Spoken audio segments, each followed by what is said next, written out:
And then, suddenly, my mother-in-law, Stacy, stood up in front of everyone and grabbed the microphone, starting to make some shocking statements.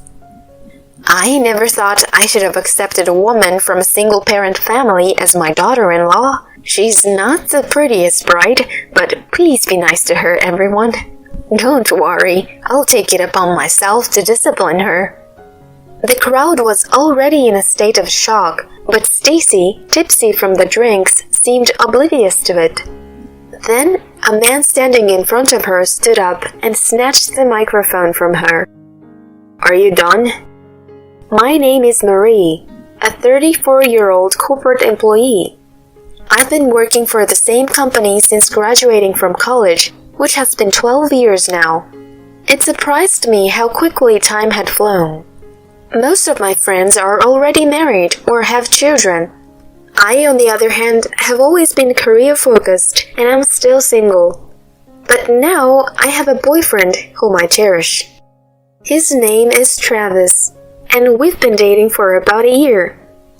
We met at a mixer and he approached me. Though younger, he has a mature, composed demeanor, but sometimes shows his playful, youthful side, which made me fall for him. Out of the blue, he invited me to a fancy restaurant. It wasn't an anniversary, so I wondered why, half expecting something special. Nervously, I went to the upscale restaurant where Travis was already waiting, waving at me with a smile. We talked about our day and enjoyed our meal at the fancy restaurant, which we hadn't done in a while. I was surprised you invited me to a place like this all of a sudden. I thought it would be nice once in a while. Actually, today marks exactly 500 days since we started dating. He showed me the screen of an anniversary app that displayed the number of days we had been together. I realized that this was his way of celebrating a milestone I wasn't even aware of. I had hoped for a proposal, but it seemed that wasn't the case. Still, I was touched that he cared enough to celebrate a day I hadn't noticed. I'm stuffed. I'm really satisfied with the delicious meal we had today. As I said this, he suddenly turned serious and looked at me intently. What's wrong? He swallowed nervously and slowly opened his mouth. Marie, will you marry me? Saying this, he took out a ring box from his suit's inner pocket and opened it to show me. What? I was caught completely off guard. Blinking in surprise, I was speechless for a moment. You mean everything to me. I want you to be my side forever. So, what do you say? Finally regaining my composure, I replied, Yes, of course, I'd be happy to. I said, smiling, suddenly feeling very shy and blushing. Travis was overjoyed, exclaiming, Really? Thank you! I hadn't expected him to catch me off guard with a proposal, but it turned into an unforgettable, beautiful moment. We then visited each other's parents to announce our engagement. I come from a single-parent family, so only my mother was at home. My parents divorced due to a situation involving my grandfather, my father's father, who had accumulated a significant amount of debt.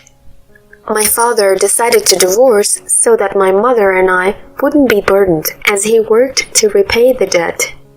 Even after the debt was settled, they didn't get back together, and it had been 20 years since the divorce. Travis was nervous when we visited my mother, but she was so friendly and easy to talk to that he relaxed and they got along well in the end. I am so happy a kind man like you is marrying my daughter. Thank you. I promise to make her happy. Hearing him speak so confidently and gallantly in front of us, I felt a bit embarrassed. Well, look at you saying such things so smoothly. You're quite the man. Mom, you don't need to mention that. Why not? It was impressive. Our visit to my family home ended on a warm note. Next, it was time to meet his parents.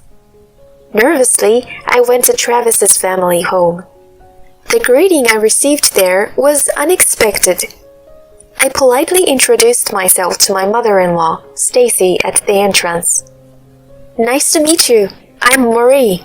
I look forward to getting to know you. I smiled, but she didn't respond and instead turned to Travis. Travis, welcome back. It's been a while. Come on in. She ignored me and welcomed them into the house. Reluctantly, I stepped into what seemed like a challenging future. Inside, Travis's father, Mike, was sitting on the sofa. Ah, you're Travis's fiancé. Nice to meet you. I'm his father, Mike. He greeted me with a smile, and I felt a bit relieved as I returned the greeting. He seemed like a kind person, chatting with me warmly. He asked me about my job and family life, while Stacy just nodded along disinterestedly. I politely answered his questions, glancing at her occasionally. Then, at an opportune moment, Stacy interjected. Hold on, I didn't know she was from a single-parent family. Can we really trust her? I was shocked by her sudden, blunt remark.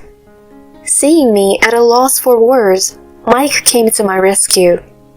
Don't talk like that. In this day and age, there are many kids from single-parent homes. Besides, she's still in contact with her dad, isn't she? It's just that her parents don't live together, right? That may be, but I still can't trust her easily. If a child has problematic parents, they might end up causing the same issues. I won't forgive her if my son ends up divorced because of her. Saying this, she huffed and headed towards the kitchen. Mom, don't get so upset, please. Sorry about my wife's attitude. Mike apologized to me. Stacy seemed like a difficult person, but Mike, being more mature and kind, seemed to balance things out. At that time, I still loved Travis and was unaware of his true nature. I couldn't imagine what was to come. Then, Travis and I started preparing for our wedding. While looking through various venue pamphlets and wedding magazines, I was filled with ideas and excitement. However, I was surprised when Stacy came along to the venue visit. Why are you coming with us, Stacy? With a frown, she replied, You don't seem to have a good taste, so I came to help. I was frustrated. She hadn't even seen my choices yet, and was already criticizing my taste. Moreover, it was strange for a mother-in-law to join a wedding venue visit. I suggested to Travis that we should do it alone, but he didn't send her away, saying, Mom's already here, and it's good to have advice from someone who's been to a wedding. In the end, we tried the venue's food and even did a wedding dress fitting with her. She kept imposing her preferences, disliking the menu and the dress I chose, suggesting alternatives to suit her taste. My wedding was turning into what she wanted, and I was really upset by it, especially since Travis didn't stand up for me. He agreed with everything she said, and my opinions were always outnumbered. I wished to at least choose my own wedding dress. Stacy continued to impose her opinions on the invitation design and the reception. I reached my limit, and one day, I talked to Travis. I don't like your mother meddling in our wedding and turning it to her version. She's not listening to me at all, and I want you to tell her to back off. However, his response was disappointing. Mom's just trying to help us have a better wedding by taking time out of her schedule. I'm sad you don't appreciate that. I can't believe this. That's when I realized Travis was a complete mama's boy.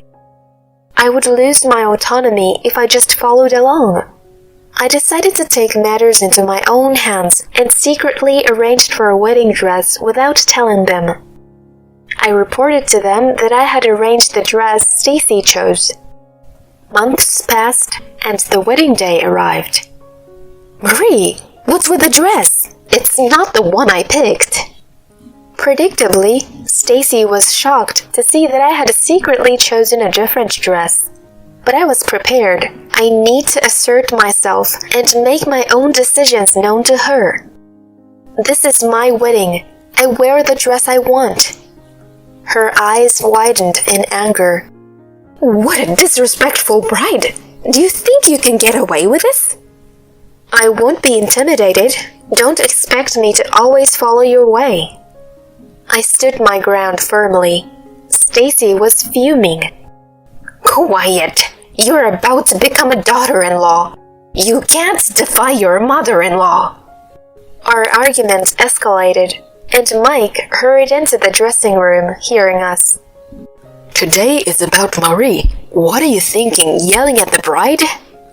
His intervention calmed her down. But Marie, I don't want to hear it. The ceremony is about to start. Let's go. He said that, and forcibly took her out of the dressing room. I was relieved that she was gone. But something else was bothering me more. Hey, why didn't you just stop the fight when your mother and I were arguing so loudly? Travis was there, but didn't intervene or try to stop her. He just stayed silent. Well, it wasn't really a big deal, was it? What are you talking about? It was a huge argument. How can you say it's not a big deal when your wife and mother were fighting like that? As I pressed him, he suddenly slammed his hand on the table. Enough! This isn't important right now. I was taken aback by his sudden outburst. He realized he had lost his temper and became flustered. Sorry. I was just lost in thought. Lost in thought about what at a time like this? Actually, the company president decided to attend our wedding today. The president? Yeah, the department head has some urgent business, and when the president heard about it, he decided to come instead. Oh, really? And what's this lost in thought about? What do you think? It's nerve-wracking. The president is coming. And if I make a good impression, maybe I could even get a promotion, you know? Is that how it works? I couldn't quite understand his thinking that a good wedding might lead to a promotion, but I didn't want to stir up more trouble, especially since the ceremony was about to start, so I let it go. The wedding ceremony began smoothly, and Stacy behaved, so I was relieved for the moment. Then we moved on to the reception. My friends praised the dress I chose, which made me glad I had picked it myself. The reception was going well, until Stacy caused the scene. As the MC announced a speech by a friend of the bride, Stacy suddenly stood up and walked towards the stage, staggering as if she were drunk. Then she grabbed the microphone and made a shocking statement. Let me have your attention for a moment. Thank you all for gathering here today for my son Travis, but his bride is just terrible. I'm sorry to say she's a disappointment. I was dumbfounded. What was she talking about? The room went cold with her words, but she didn't stop, continuing to insult me. I never thought I should have accepted a woman from a single-parent family as my daughter-in-law. She's not the prettiest bride, but please bear with her. I'll take responsibility and discipline her. The crowd was appalled, but Stacy, drunk, seemed unaware. Then a man in front of her stood up and snatched the microphone. This is intolerable. Can't you see the room is appalled? Who the hell are you? I'm speaking here. Give me back the microphone. She was furious at being interrupted. I'm the groom's mother. Do you think you can disrupt the ceremony like this? The man sighed. Are you done? Then Travis rushed over to them. Mom, what are you doing? This man is the president of the company where I work. What? Hello, I'm Peter McGill, president of XX Company. Mr. McGill, I'm terribly sorry my mother has behaved this way at a ceremony you graciously attended. I didn't come here for you. Dad, why didn't you tell me you were coming? Weren't you in Europe for business meetings? Travis and Stacy looked shocked as I approached the three of them. Wait, the president is your dad? Yes, he's my father. I came here for my daughter's wedding, not for you. My business meeting in Europe was rescheduled for the next week, and when I heard the department head couldn't attend, I flew here. I wanted to surprise my daughter. That's not a surprise. What happened to reporting, informing, and consulting like a good businessman? Sorry, I didn't expect to be lectured by my daughter here. The room finally burst into laughter at my father's words, but Travis and Stacy remained pale-faced. Seeing this, my father-in-law, Mike, hurried over and said, I apologize for the trouble caused by my foolish wife and son.